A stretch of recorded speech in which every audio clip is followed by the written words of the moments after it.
begin with the cameras on your left side, please. Thank you. Now at the center, straight ahead center. Great. Thank you. And to the right. Right side, please. Thank you. One last call for the center, please. Straight ahead. Thank you so much. We'll take just a moment to bring up some chairs to the stage so that we can begin the press conference right away. Thank you, Tom. How does it feel to be back in Korea for the 12th time, which is amazing? It's amazing. It's absolutely beautiful. I just want to thank you all for the very warm welcome. I love being here. It's an extraordinary moment, to be here with this film, a film that we've been working on, between Dead Reckoning, this, and Top Gun Maverick. It's really been 7 years for Christopher McQuarrie and I, and our cast has been working on it for 5 years. So it's a great honor for me to be here. Wonderful, and it's an honor to have you back. Thank you.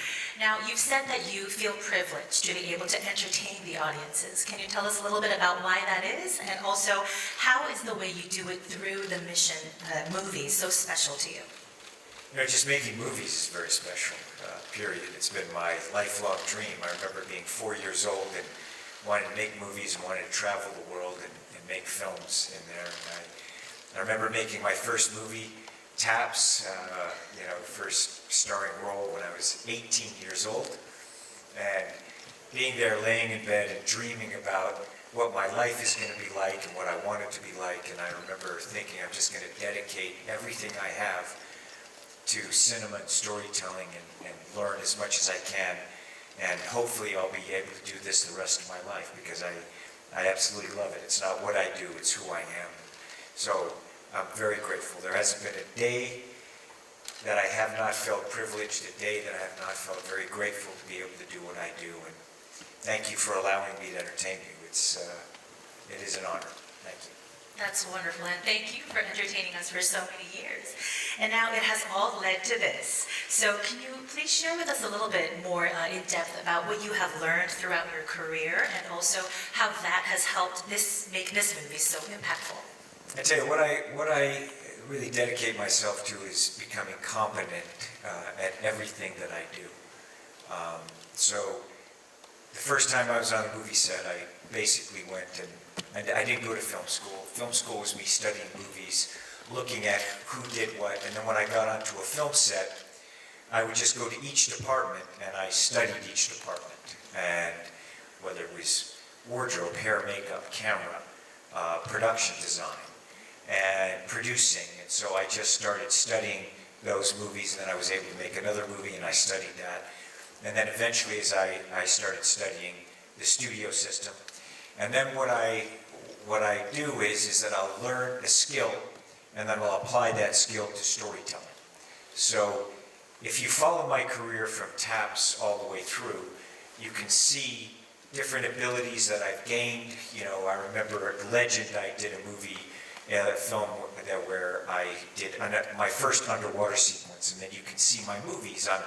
I'm saying, how can I do the underwater sequence better? So I've done many, many underwater sequences, and you can see how this has led to the Final Reckoning, the submarine sequence. And McHugh and I, we've been working together for 19 years now, and it's the same thing. I try to take everything that I learned from one movie and apply it to the next, and apply it to the next, and apply it to the next. And McHugh is very much the same way.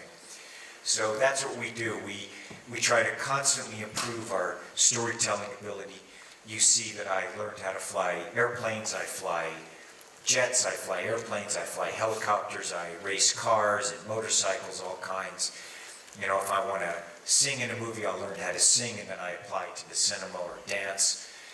It's been, and also I love history and I love to travel, so that is my life. I'll go to places and be able to work in them, not just be a tourist, but be able to work within the culture and celebrate those cultures. So that is my dream. So that's why, as a kid, I dreamed of coming to Korea. So to say that it's my 12th time, and it's my 12th time being here, bringing a film here, it's really amazing to me. That's so wonderful to hear.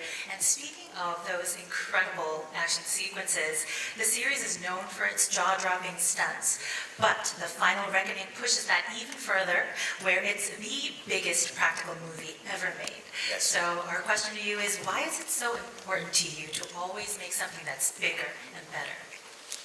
Well, I always hope to just make it better. McHugh and I have a thing at the end of every movie we make, you know, I turn to him and I'm like, we could do better. You know, I'm not someone who ever, I'm very happy with, I set a goal for myself and I want to attain that goal. But there's always a new goal. There's always another mountain. Always something that we've learned that we can then take it to another level. Even, I'm not just even saying stunts, but just storytelling and structure of stories and characters. So that's how I feel. There's always another mountain, and we always set a new goal for ourselves. And you know, the wing walking on the biplane sequence, it is absolutely incredible, very scary to watch. Very scary to do. Yeah, I'm sure It's it fun, was. though. And I hear that it was actually a particular childhood dream of yours. Can you tell us a little bit more about Many that? of these things, like McHugh and I will go back and forth, and our whole relationship is kind of just stories and one story to the next. And I remember seeing wing walking when I was a little kid, and I always wanted to do that. I remember being on the airplane, the side of the airplane. I was on an airplane the first time that I flew, and when I get in an airplane, I was 6 years old, and I would think about what's it like being on the wing. You know, I'm in the plane, but my imagination's like, I wonder how long I can hang on to that wing. Right, that's actually where you want to sit. Yeah, that's where I want to be. And I remember it, you know, we did that. McHugh put me on the side of that airplane. He was joking. He was like, "Hey, do you want to do this on the side of the A400?" I was like, "Yeah, that sounds great." We did that. And then to design the sequence, because I fly airplanes and aerobatic airplanes, there's something that I always wanted to do and to figure out. But look, it took years to be able to figure it out. And we had to go back to Africa twice. It was very, very complex, physically, story-wise, developing cameras, developing the planes, developing a style of flying the aircraft. The wing walking itself was very, very intense every day. Very, very intense. I can't really describe how intense it was. So that it just takes time, and you have to, strive for it. The things that I'll do is I'll set a goal for myself, a task or an ability or an overall goal. So you write the goal down, and then what you do is I write a list of all the things, the steps that I need to take to be able to attain that goal. And that list will change as time goes on, because then it tells me the things that I need to learn, or the things that I know, and the steps that I need to take to be able to do it well. And that's what it was like with this wing walking. It was very, we had to pick the airplanes, and then it's not only just what airplane's going to look good. And this airplane, the Stearman, is an 80-year-old airplane. I'd flown it before. And then we had to evaluate what is the aircraft capable of doing, and then how can I physically move along this aircraft. The wind coming over the airplane, we're traveling at over 100 miles an hour, 140 miles an hour, and I don't know if you've ever driven a car, but just stick your face out of the window at 140 miles an hour. And now picture an entire body and me moving throughout and around that aircraft at those speeds. It was quite intense. That's absolutely amazing. Yeah, it was wild. And to go a little bit deeper into that, when we look at the IMF team, right, they're like a family, and you've been known to describe Christopher McQuarrie as your creative brother for years, and this is a partnership at its absolute peak, and the culmination of everything you two have done and learned together. So to talk a little bit more about that, let's now welcome the writer and director of Mission Impossible: The Final Reckoning, Mr. Christopher McQuarrie.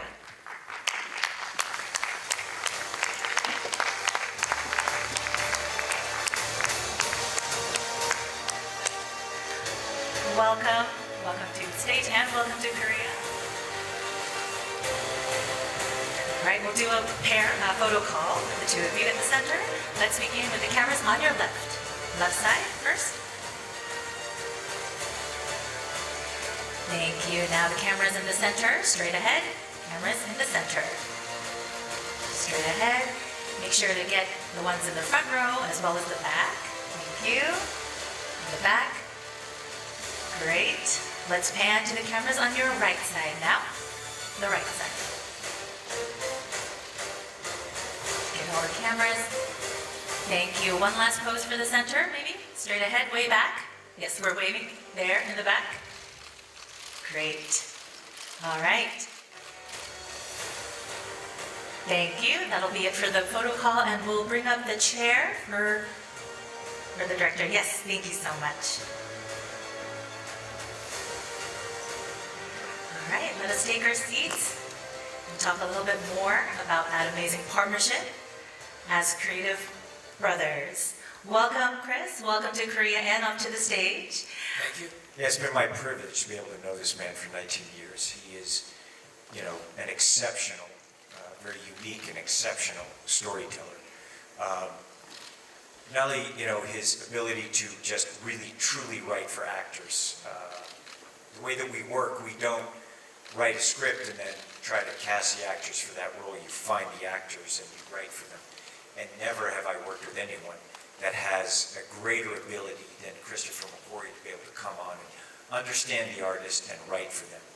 The detail of these movies, the precision to be able to tell a story like this, the discipline, the amount of coverage you need to be able to tell a story is, you just can't imagine the amount of dedication and understanding of the overall process of storytelling and cinematic storytelling. So it has been my great privilege to be able to work with him and to be here. This is how many times have we been here together now? Like 5, 6 times? I've lost count. I know, Yeah. It's just amazing. So thank you. I just wanted you all to know that about him. Of course, and thank you so much. It's very kind of you. And you started off also well, because the first question I actually had for you was that you two quite literally had to face all the elements in the sky, underwater, and alongside Tom. We would really love to hear more about this. Well, he got in the water with me. Right, And right. directed me in the water. And he also, when we were working on the sequence, the aerial sequence, he's like, look, I need you to go from the wheel up to the wing and just move across there. And I was like, I can't quickly do that. He's like, what are you talking about? Okay, well, just do what you can. I was like, I want you to do this thing. I was like, McHugh, I can't move like that. What can you do? Because we were figuring it out as we were going along. And I said, listen, I said, I can't even breathe. Like, when you get out, the wind hits you so hard, you stop breathing. I had to train myself to figure out how do I breathe, because also it's incredibly demanding. It's the hardest weight workout you've ever had. And so I finally said, I don't know how to explain it to you. You just have to get on the wing and try it yourself. So I coached him. Yeah, of course he did. I did. I coached for 20 minutes. And Yeah, I had a nice 20-minute tutorial of how to walk on the wing of a plane. how to not die. How to not die. How to not die. I was like, whatever you do, don't do this. Don't do this, yes. And the most important part was when you're stepping out of the cockpit. You have to remember that you think you're putting your foot there, but when the wind hits your foot, you're actually putting it back there. So you have to do everything predicting where the wind is going to. And the force of it to move your foot.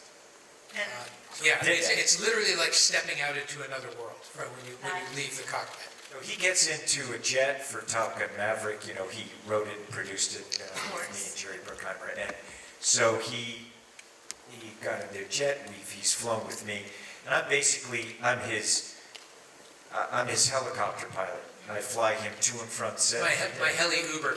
My heli Uber to work, because we're shooting out in these locations they're just in the middle of nowhere. So I had my helicopter there, and I'm his driver. wow.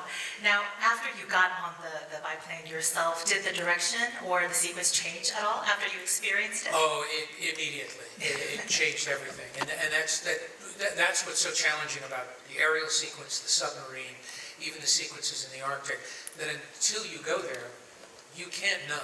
You learn very quickly not to try to outguess it. You just have to be willing to pivot. You have to be willing to change the plan as soon as you get there. And so it took us 2.5 years to build the submarine. It took 2 years, more than 2 years of planning to shoot the aerial. And we did all the things you traditionally do. We storyboarded and we did animations of what we planned to do. But then once you encounter the physics, absolutely none of that applies. None of that applies whatsoever. And you have to start again, right from scratch. But you have to be willing to stay. You also have to stay on schedule. Wow. I feel like to be able to work together like that, it takes so many different elements in a mixture to create such a profound and pioneering partnership like that. What is the key to that kind of partnership? No ego whatsoever. There's no pride of authorship. What's so great is that every day we go to work with a plan, but we don't get fixated or obsessed on that plan. It doesn't matter how much work you put into an idea. If the idea is not working, drop it, move on to the other thing. I'm just interested, look, he's an extraordinary storyteller. And from the moment I met him, I'm just interested in what he has to say. And I have tremendous respect for him. And I think that foundation of just respect and trust and interest and belief in him, you know, that's just the foundation of our friendship and our creative respect. And if there's something creatively that he wants to do, I'm always like, I will do it. You know, let's go there. That is the agreement. If somebody has an idea, whether you get it or not, just do it. And one of two things will happen. You'll discover something about yourself as a filmmaker, or the person whose idea it was will say, this was a terrible idea. Thank you for trying that. That's what, like, so there's times where I'm going, I really want to try this. He's like, okay, and I try it, and I'm like, sometimes it works, and he'll take it, he'll understand what it is, and then he'll just take it to the next level. And then there's times where I'm like, thank you very much. I appreciate your patience. You're a very patient man. That is a street. There are many ideas I've had where you're also, I was like, that didn't work. I appreciate your support. Sorry about that. We won't do that again. Yeah. But that's the fun of it. It's the joy of creating. It is the joy of entertaining an audience. And the joy of hanging out and being with them and creating together. It's like, nothing is better. I love it. It's just so much fun. I think I speak for everyone around the world when I say we're so grateful for that friendship, because we are truly entertained as audiences. And I want to ask you about the spectacular, to say the least, underwater sequence. You, as Tom mentioned, had to be in there in the tank, and you had to communicate with sign language, as I know that you two came up together with yourself. My first question about that is, how scary was it? Terrifying. And I would say that the scariest part of it was the unknown, that we knew while we were planning it, that when we finally got there to shoot it, we, having learned from the aerial and from the Arctic and from other sequences, that we didn't know what we didn't know, and we were only going to find that out when we got there. That was very, very scary. And the other thing, and what's hard to express when you're watching it, is the mask that Tom is wearing is great for the camera. We can see his whole face, and you can see him from all directions, so it's very cinematic. It is not very efficient for breathing underwater. So Tom is breathing his own CO2, and he's becoming hypoxic as he's doing it.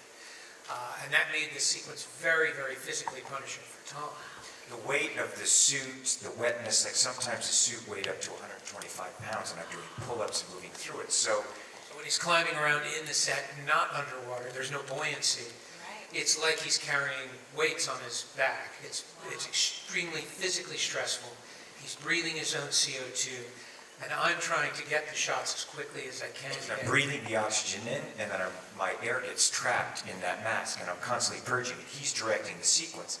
And, I mean, setting the cameras inside that, it was trying to figure it was just like the equation, and I'm constantly trying to recover from the shots and be in a position where I can be there for him. And he's got to watch not only the shot, but he's got to watch me to make sure I'm safe. And then we have to set the camera in such a way that wherever we set the camera, the set is rotating 360 degrees. So wherever you think Tom's going to be, he's only going to be there for a few seconds. And so each camera position took an enormous amount of time, and all of it involved risk. And when Tom puts the mask on, I have my first AD start a timer, and every 2 minutes, they're telling me 2 minutes in the mask, 4 minutes in the mask. All of that is adding up to the amount of CO2 that Tom is breathing, and how we have to get him out of the mask as quickly as we can. Of course, I don't want to get out of the mask. I want to stay in there. So at a certain point, he's like, "Do I cut? Do I cut? You got to come out, Tom. Yeah. We're gonna go." I'm like, you know. But he's right. And also now you have different particles in the water, massive missiles and structure that's there. So as I'm going into it, I'm looking at the shot. He and I will go through the cameras together. We're walking through and saying, okay, I'm looking at sharp places where I can get punctured, you know. And the set had its own, it became its own ecosystem. Once it started to rotate, it began raining inside the set, which creates an enormous amount of noise so no one can hear on the inside or outside the set. And it's creating currents and riptides. So Tom wants to swim in a straight line, but the set is sucking him into the most dangerous parts of the set. There are huge shelves with metal hinges. It's very dangerous. Yeah, where I didn't want to get trapped in there. So as I'm acting, there's also, people say, how do you do these things? Like there's cameras around. I've been able to create a spatial awareness far exceeding, you know, my own body, so that you have to be able to perceive things in all directions. Objects coming at me, cameras, and also performing as we're doing. Really important to point out, which we always forget to point out, because Tom has, there's a light inside the helmet so that you can see his face. There's a reflection from his point of view. So Tom's blind. He can't actually see. We can see him, but he can't see out. So everything that he's done, he's rehearsed it all in advance above the water without his mask on. So everything he's doing is largely by sense of feel. That is unbelievable. My jaw is dropping as... Yeah, I was like, this isn't hard enough. Now here's the thing, we do the whole thing, and I'm like, I'm slowly telling McHugh these problems, because I don't want to overload him. It's like, I need you to do this. It's like, listen, by the way, I can't see when I'm doing this. He's like, what? What are you saying? What are you saying? It's like, because the mask looks good. You told me took 2 years to develop. You're telling me you can't see. Yeah, I can't breathe, and I can't see. He also can't hear. Yes. He has the suit on, and there's so much noise inside the set, and we have a loudspeaker, and we're trying to call to Tom to yell action, and he actually can't hear us. So it's kind of a miracle we're not still shooting. I know, there's hand signals going back and forth, and, you know, and I also, like, I don't want to worry, you know what I mean? So I'm like, let's just go through it, let's do it. I know, he worries no matter what. Well, I think all I can say is we're very grateful that you are here and very healthy and As well. are we, as are we. Very happy about that. Now, both of you have said that this is the culmination of everything you have learned together. So I'd like to ask you, how have you two evolved the Mission series, and how has this series evolved the both of you? That's a very good question. I would say the bigger and more complex the movies become, actually the simpler the emotional and visual storytelling becomes. We've learned a lot about what is necessary, what actually communicates, and it's a big challenge for us because we're making these movies for a global audience. They have to translate regardless of what language they're being seen in. And so everything we've learned to do while we're pushing ourselves to be more complex is how do we make things simpler to understand. Yeah, and I think that's always trying to get to a simplicity within a complexity. Movies are amazing. Making them, it is working with a group of people that are very dedicated. It's on a movie set. You're working with people, and we're very fortunate to work with the people in the tops of their fields. And coming together, it's something that I've been fortunate enough my whole life that I've spent in sound stages, editing rooms, mixing stages my whole life. And so how have we evolved? It's that same way. It's like it's constantly trying to hone our skills of storytelling, of anticipating the problems that will be there, being able to handle the pressures, that enjoying the pressure. We have a saying which is, pressure is a privilege. And the thing I also have realized about myself is how much I enjoy the pressure, how much I enjoy the responsibility of making movies. People ask me, I do a lot of extreme things, and they say, don't you ever get afraid? And I remember, the truth is that yes, but I just don't mind feeling it. I like feeling it. It's something that I don't want to do things that I've done before feel safe in life necessarily. Well, you've done. Yes. You have done it indeed. And I might. And you have. It's my job to mind. Yes. And I think that's just understanding myself and also having a broader understanding of humanity, which is something that I've always wanted to know. I love people, I love the world, and I'm constantly just learning about that and being able to learn new skills and apply it. Definitely my skill set has increased and will continue so. That's wonderful. And there's a particular group of people that you love, I know. We do love them. Yes. Our amazing cast. The audiences love seeing the team come back Oh my together gosh. to tackle the impossible. In And I these just have to epic say, movies. this team, these actors, the level of dedication, the level of help and care and friendship that they have given us is something that, we are lifelong friends. We work with the people that we respect, and you'll see them. You see them in the movie, just tremendous artists, each one of them. And I think that definitely translates on the screen. So we want to bring the team back together. Before that, we're going to reset the stage. Before we welcome them,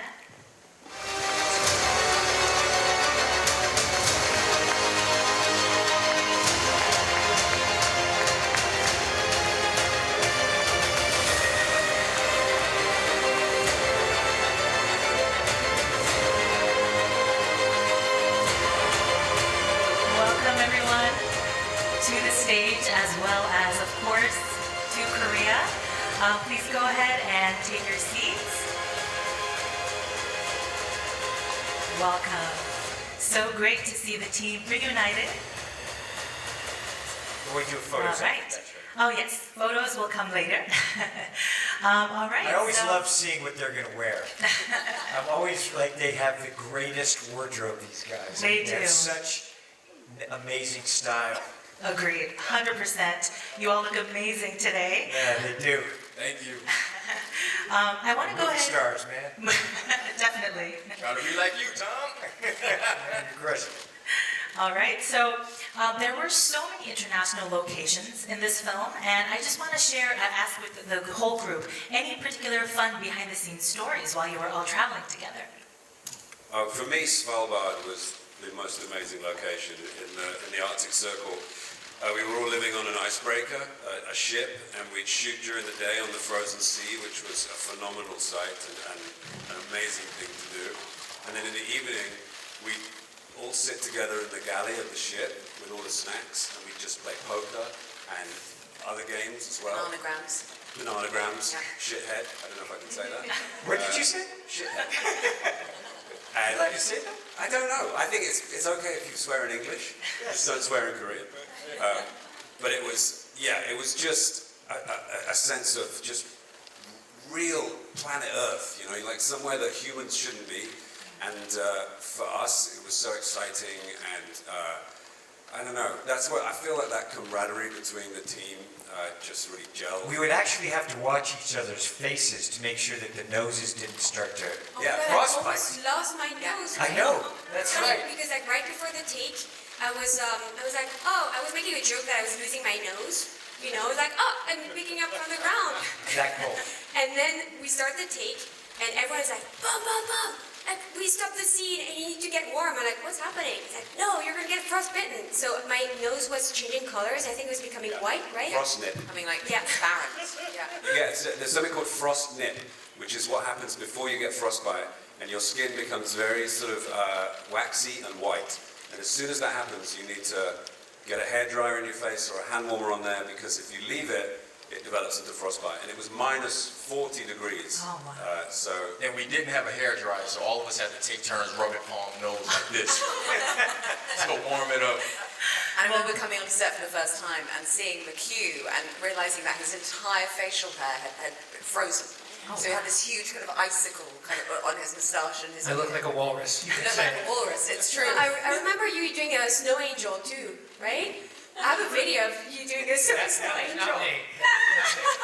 That's incredible. Okay, I won't That really. was one of I our. was not denying it. Oh, yeah. Denying it. That was not me. I wasn't doing a snow I was angel. not doing a snow angel, and I was certainly not doing a naked snow angel. Which is what one of the members of our crew was doing. Well, all right, I won't be asking for any videos of that. No video. No video, okay.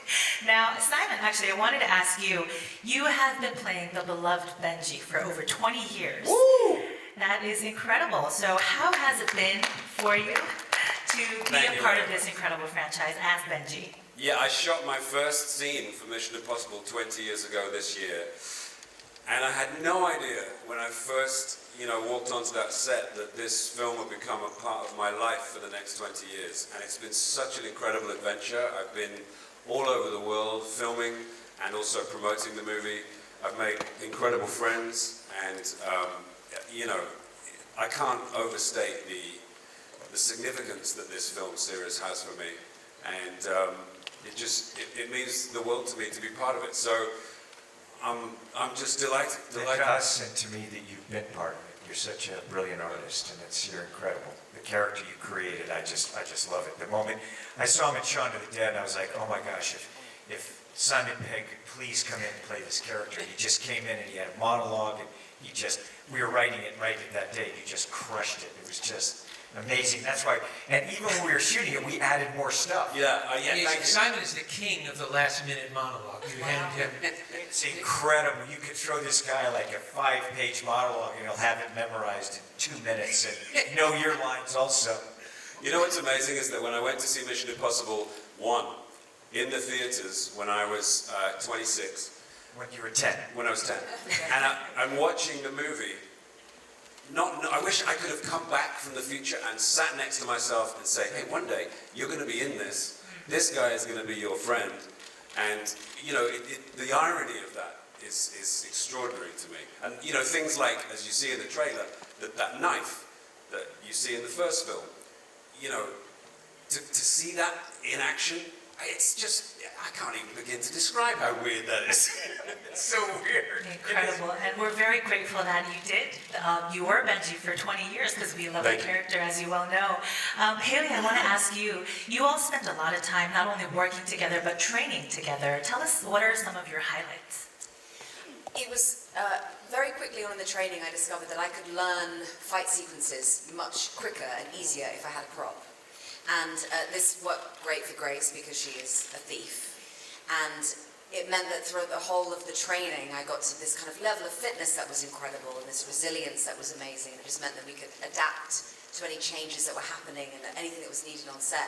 But this thief element of Grace kind of I took quite to heart, and I actually haven't admitted this to the rest of the team here, but I have actually stolen quite a few things from the set of Mission Impossible. And I was trying Method actor. I was listing them to the day. I've actually, and I will admit them to you now, I've stolen a key, the poison pill. Was it the key from the movie or your key to your trailer? Oh, well, the key to the movie. I no longer carry a wallet whenever I'm working together. I have a salt and pepper shaker from a train. I have an ashtray. Yeah, she's has a thief. letterhead. No, very good pickpocket. She has quite a long list. Oh, I have FOMO now. It's also this like excitement of the memento because everything is practical. So the size of the sets are built out in such a way where you can open a drawer in the cabin and you can see the incredible amount of detail that's been put into the set design. And I took a couple of fossils as well. Did you Sorry really? about that. Were they good? No. Oh, They're in the cabin. fantastic. They're yours. The cabin. I wanted to steal some of those I know. skulls and things. Oh, they were, I also stole quite a lot of set glass. You can have it. Thank you. It's yours. I gave them to my godchildren, who are very excited because they get to watch the screen now and an explosion of glass. I saw that on eBay. I think I'm going to have to cut in here before the list gets any longer. Tarzan, did you get it?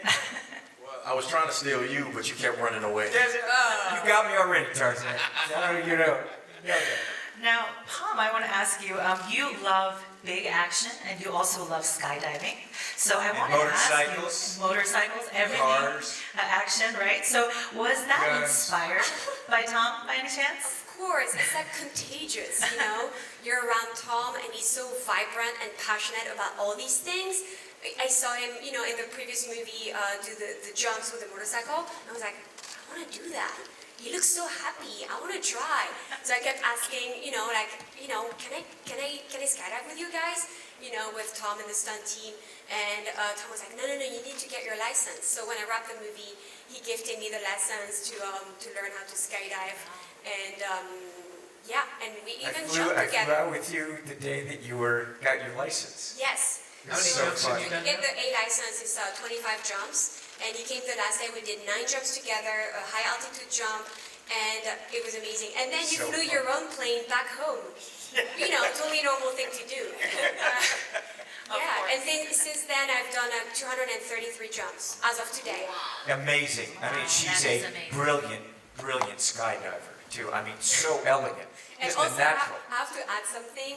I love working on Mission Impossible because, you know, when I'm not working, you know, there was like breaks in between shooting. You know, I would like go back home, and then I would go skydive and would send videos to Tom, and he was like, "Yeah, that's amazing." And you know, usually you're not allowed to do that. You know, so. This happened with me Please as just well. But he would always be Don't confident. post it, just be confident. You're definitely. No. Don't be careful. Do that. You're Be not. calm. We have a saying, don't be careful, be confident. You're not allowed. She There's is certain very- things that you're not allowed to do whilst you're filming, obviously, because they're dangerous, and it includes all dangerous sports. Tom bought Palm skydiving lessons. He bought me a snowboard when we were doing Ghost Protocol, and I was going snowboarding at the weekends. You're not allowed to do this, but he says it's okay, so it must be okay. We had a day off, so Tom took us shark diving. Like, oh, sure, okay, we'll do that. The day In of South Africa. Oh, Yeah. yes. horse riding in the sand dunes in Abu Dhabi. Somebody couldn't stay inside the Shark Tank. It's boring. Let's go play with the sharks. Wow. Tom, no, we're having fun together. Let's Wait, go back. weren't you seasick too? I remember you being a little bit seasick, right? I have videos too. That's right. Turning green, looking very It sad. was, I it mean, was. I'm seasick too, so you know. And all of this on your day off, Yes. which Yes, is incredible. that's a day. Horseback riding. That's just a regular day off. That's a day off on Mission Impossible. Oh, wow. No wonder you're all such a great team. Tarzan, I want to ask you, so you've worked on 3 films with Tom now. Yes. How has that experience been? And any behind the scenes stories you'd like to share? Oh man, I would say it's been incredible working with Tom. It's been incredible working with McHugh and the rest of the cast, and it's changed my Yeah, life. it's his third one with McHugh, too. Yeah, Top Gun. this has changed my life, and it's opened my eyes. One, to show that I'm able to do anything. When you have somebody who's literally doing anything and able to do anything, it gives you the confidence to say, well, let me go ahead and try. And Tom helps you and supports you in that aspect. But I do want to talk about this one. He's a tremendous athlete, by the way. Continue. Thank you. Tremendous. I do want to talk about this one moment we had in South Africa as we're all together, and you think about what a movie is like, and I'm sitting in the back of this truck, and I'm looking around, and you have Palm there, you have Palm and Tom behind me, then you have Haley and Simon back there, and I'm just amazed. There's a huge helicopter just going, and everybody on the crew is saying, all right, are you ready? Camera's rolling. And I'm just like, guys, this feels like a movie. and Haley and Simon turned to me, Tarzan, you are in a movie. I was like, oh, when you... But that was also the day we got intercepted by a giant tortoise Yes. on the road, and that's what's so extraordinary about these. They're real Big tortoise, we locations. couldn't move. There was yes, of course we had to stop and Shut them in, let it yeah. pass, and it went on its merry way. It gave us a thumb. No, Martin the gaffer picked it up and he moved it to the side of the road. It was gigantic. Very gently. My favorite Tarzan story was actually on Dead Reckoning, when we were standing on the roof of a train in Norway. And you turned to me and you said, you know, this is my first time on a train. And I said, yeah, it's mine too. And you said, no, it's my first time in a train, let alone on a train. Yes. Tark I had know. never ridden a train in his life. In his life, and now the first day he's on top of the train. There's been about 2 minutes on inside, and the rest of the day. Keep in mind, this is my first day shooting on Mission, and I'm on top of a train. What? Well, that's Mission We forgot to Impossible have the for you. conversation to go over with Tarzan. It was like, yeah, because you're such a great actor. We were like, oh yeah, we don't have to He'll brief be you. fine. When they called and said, hey, we want you to come join the franchise, they didn't mention, yeah, we're just going to put you through the ringer, you know? They just said, hey, it'll be fun. But as we all know, And you now did you know. pull it off. Yeah, it was amazing. We are now going to open up the floor for questions from the press. Thank you. So just a gentle reminder to avoid asking about spoilers. We also kindly ask you to focus your questions regarding what's relevant to the film.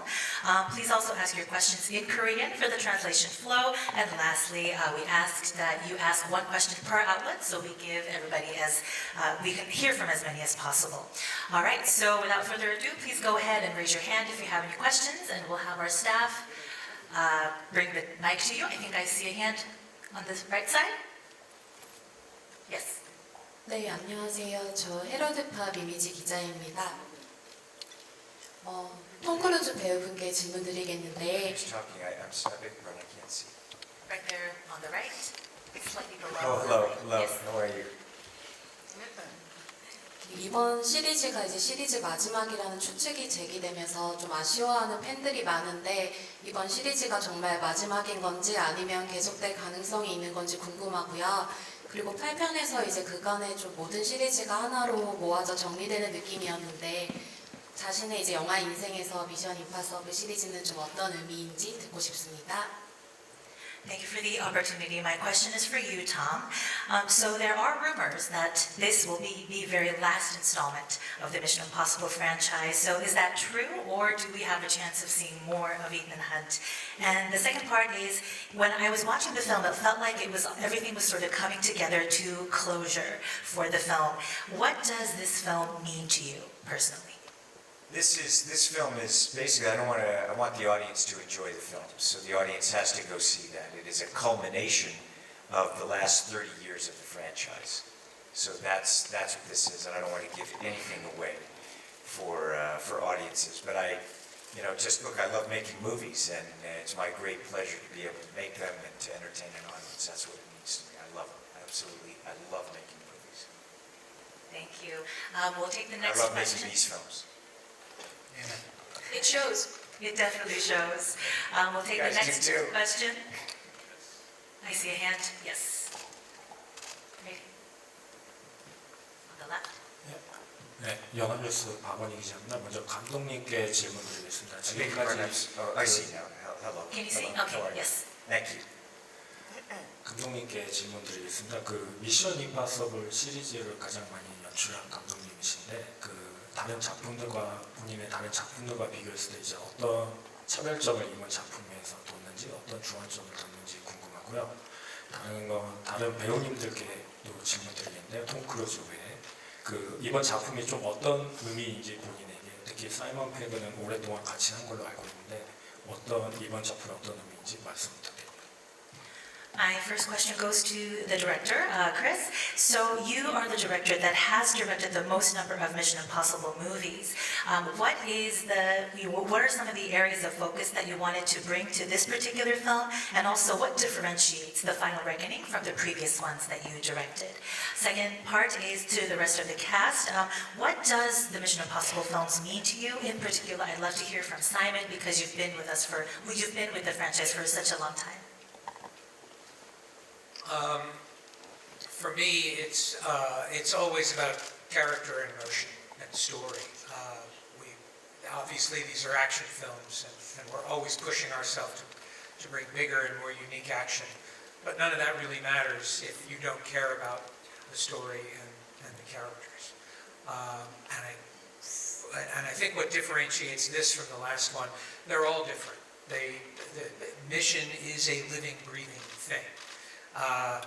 What I've always said is Mission has a mind of its own, and I go to work every day wondering what Mission has in store for us, not the other way around. And I'm endlessly surprised. And the more we give ourselves over to it, the more we create something unique. And I think this one, what I'm especially proud of in this one is the level of detail with each and every character in the story. Every character has their moment. Every character has an emotional arc. And that's really what we set out to do at the beginning of this whole journey. And I feel like we accomplished it. I think we all agree. Well, I'll start. For me, being in these films means the world to me. You know, it's like I said before, it's become such a huge part of my life from a moment which I didn't think would repeat, and it's just given me so many opportunities. And I joined in earnest obviously on 3, but then on Ghost Protocol, which McHugh came in on as a writer.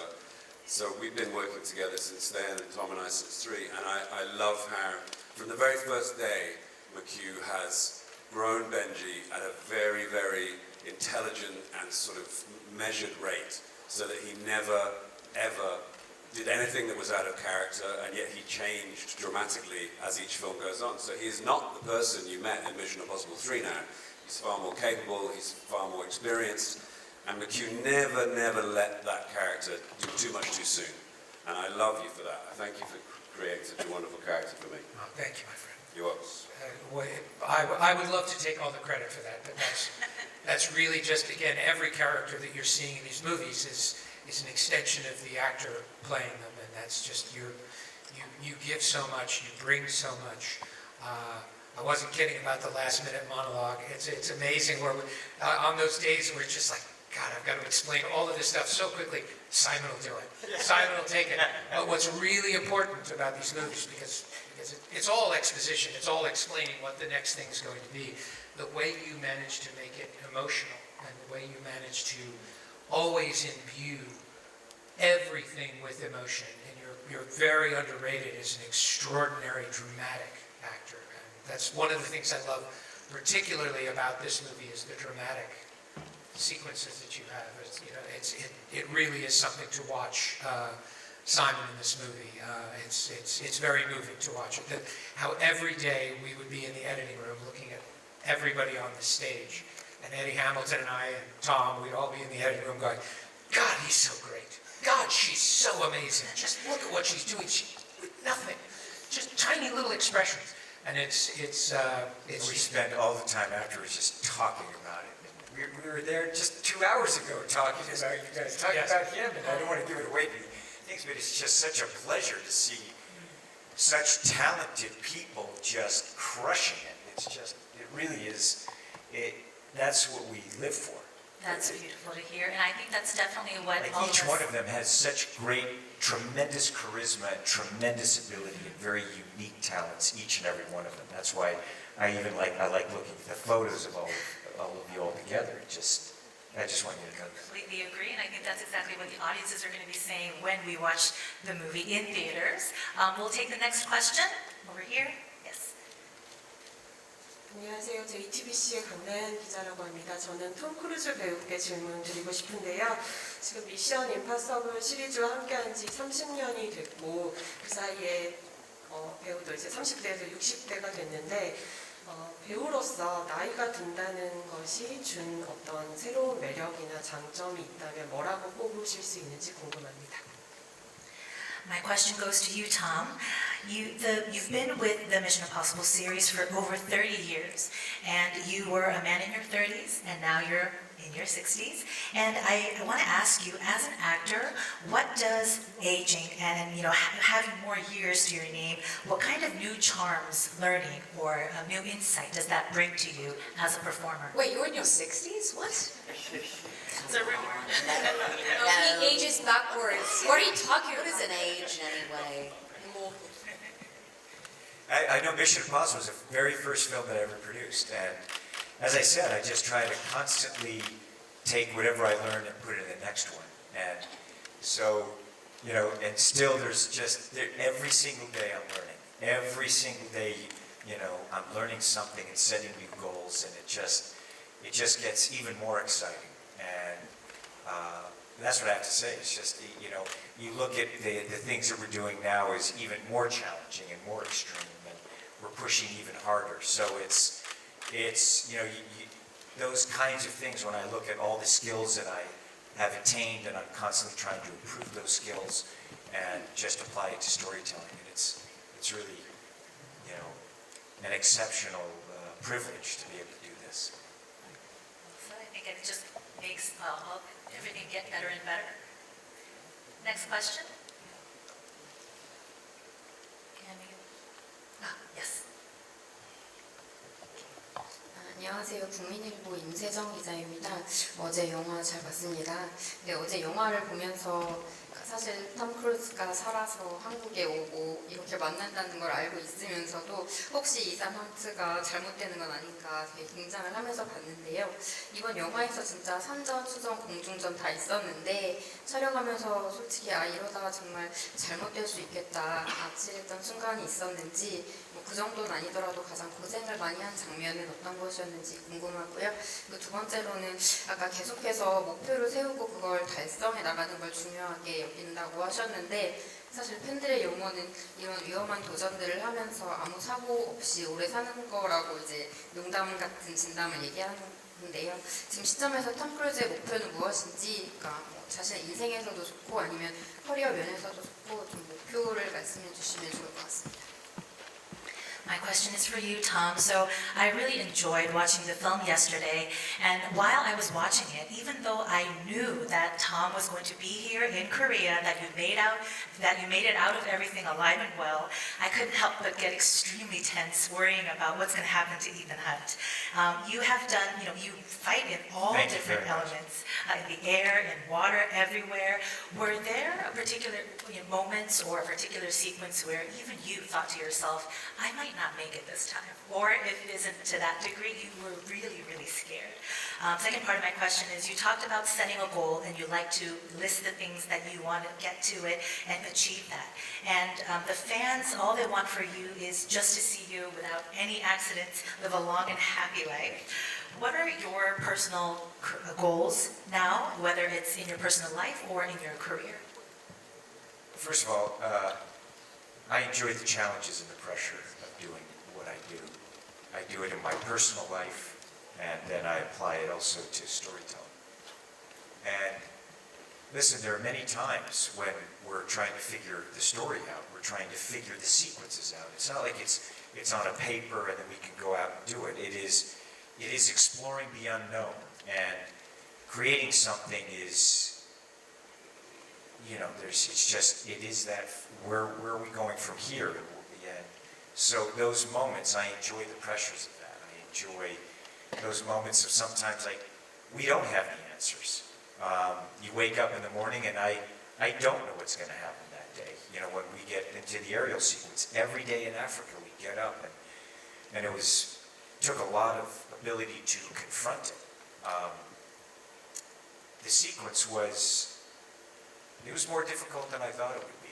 Both of these sequences in the film, I knew it was going to be a challenge. And so when you have these things, and the thing is that we're responsible for it. I am responsible for it. I wanted to do this. I also created it, and with him, he created it. So there are moments where it's like, we're here because we wanted to be here. And yes, there are moments that we knew we were doing very, very extreme things, and it was uncomfortable, and sometimes, it was very uncomfortable. But it was always exhilarating, exciting, and I like that feeling. The other thing is I have many, many goals personally, many. There's always another thing to learn, a new mountain to climb, another skill to improve or achieve, another story to tell. There's always another story. And I remember when I was very young and I had tremendous success, and some person said to me, I remember, where do you go from here? I did. This was after Born on the 4th Yeah, of Born on July. the 4th of July, I'd done Born on the 4th of July, guy very, guy who's very well known, head of some studio, and he was like, why don't you just retire now? What are you going to do? I was like, I'm just warming up, and that's what I think what it is that's how I feel. I'm just warming up. And that's how I feel about life, personally, professionally, that I'm just going to take everything I learned and put it in the next, and put it in the next, and put it in the next. And So personally, I have so many goals. There's so much that I want to create, and we have so many, many movies in front of us. So it never ends. I basically work 7 days a week, and it's my dream. It's my passion. That's wonderful to hear. I think we have room for just a couple more questions. Do you see those arrows? The penguin. In the back? I remember you from the last press tour. Hey! 안녕하세요. 오 마이 갓. hello. I'm sorry. 그럼 질문 계속 이어가도 될까요? May I ask you a question? Wonderful. 아니, 우선 톰크루즈 선배님에게 좀 질문을 하고 싶습니다. 그 한국 오실 때 혹시 비행기 티켓을 좀 예약을 하셨나요? 영화 보니까 혹시 매달려서 오시지 않았을까 싶어가지고요. 그리고 그 한국에는 운칠기삼이라는 말이 있습니다. 운이 70% 그리고 노력이 30%라는 건데요. 그 애간 헌트로서 이제 미션을 수행할 때 운과 노력이 어느 정도 작용했다고 생각하시는지 궁금합니다. My first quick question to you, Tom, is did you get a plane ticket on your way to Korea? Because I feel like you probably sat on the wing of the airplane, so that's why I'm asking you. And I want to ask, in Korea there's a saying that success is a mix of 70% luck and 30% effort or skill. So as Ethan Hunt, what does that mixture look like when you were on your mission? Yeah, I definitely flew on the wing. And I think that here's the thing, hard work and preparation creates luck. So you can't predict, and you have to be able to have skill. The derivation of art is skill. So the more skill you have, the greater ability you have to be able to face the confusions of life, the confusions of production, and to be able to really create through it. And that when things come that are unpredictable, unforecast, which happens in life and definitely in movies all the time, that we look at it not as a problem, and McHugh and I always go, this is an opportunity. So that's how we look at life. Can I just say, I think it's a good thing you didn't come to the North Pole because you would have been eaten by a polar bear. So glad you said it. So glad you said Thank you. I love you. Well, thank you, Agent Penguin, and thank you, Haley, for that tip. Now, due to time constraints, we are going to have to wrap up here. But before we go, I'd love to hear each of your last comments to the Korean press, and unfortunately, we're going to have to ask you to keep it quite short. Let's start with you, Tom. Just thank you all very much for having me. It's been extraordinary, this conference and being here. We're all looking forward to the premiere this evening. I can't wait. So thank you all so much. I look forward to seeing you all tonight. Thank you. Thank you, Chris. It's just a pleasure to be back. We always look forward to coming back to Korea, and it's as always, we just feel very welcome. It's lovely to see all the people, and we love the culture, and we always feel so welcome here. So thank you. 감사합니다 to Korea. You know I love being here. I came on holiday here last year, so I come here when I'm not working. It's a pleasure to be here, and I can't wait for you to see the movie. We're so excited to be able to share this adventure with you. We've loved making this movie so much, and being able to be here sharing it with you in person, it makes the whole experience that much more exciting for us. Thank you so much for your hospitality and your warmth and your kindness and your ongoing support for our movie. Thank you. I'm very happy to be back, and also my mother was Korean, so it just makes it means a lot to me to be back here, and I can't wait for everyone to watch the movie, and the fans are wonderful, and the food is amazing too. I'm gonna stuff my face with amazing Korean food at lunch. This is my second time here, and the reception is the same, but there's a lot of love, and we poured our heart into this film. We can't wait for y'all to see it and enjoy it just like we've enjoyed it. And I really want to hug that penguin, so I plan on doing that later. That's wonderful. Thank you all so Thank much. you. Thank you. We are going to wrap the Mission Impossible Final Reckoning press conference here and move on to the final photo call. Thank you all so much. We'll have you put the mics on your seat, and you can leave the stage as we reset it for the photo call. Thank you so much. let's begin with Haley. Please take center stage. Thank you, Haley. We'll begin with the cameras on your left. Thank you. Now straight ahead, the center. Make sure to get the ones in the front row as well as further back. Thank you. And pan to the right side, please. Thank you so much, Haley. Beautiful. Thank you. Thank you very much. Next up, please welcome Simon Pegg. Stage. Welcome, Simon. All right. Yes, perfect. Let's begin with the cameras on your left side. Left, thank you. Panning to the center, straight ahead. The front row as well as the rows in the back. Thank you. And to the right side as well. Cameras to your right. Wonderful. Thank you so much, Simon. We'll have you back. And next up, please welcome Clementieff. Welcome. All right. And we'll begin with the cameras on your left. Wonderful. Now straight ahead, center, the front row, as well as the rows in the back as well. Thank you. And to the cameras on your right side. On the right. Perfect. Thank you so much, Mom. Beautiful. Thank you. Thank you. And last but not least, of course, please welcome to the stage Greg Tarzan Davis.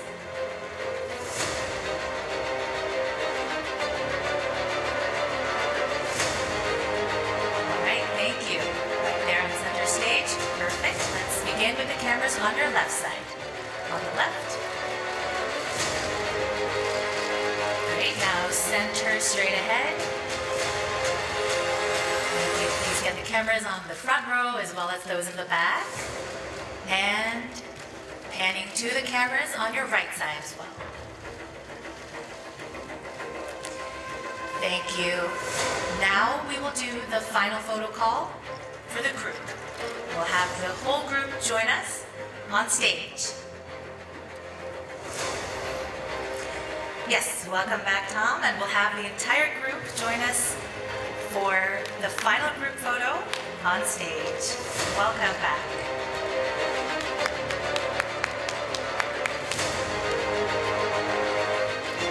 Welcome back, everyone. Now we have Team Mission Impossible, the final reckoning. Let us all first. Oh, yes. All right, are we ready? Okay, so let's first take a look at the cameras on your left side. Cameras on your left. Make sure to get all the cameras in all of the rows. Thank you. Let's pan now to the center. Straight ahead, please. Straight ahead. Starting from the first row, slowly panning to the back. Thank you. Now let's turn to the cameras on your right side. Cameras on your right.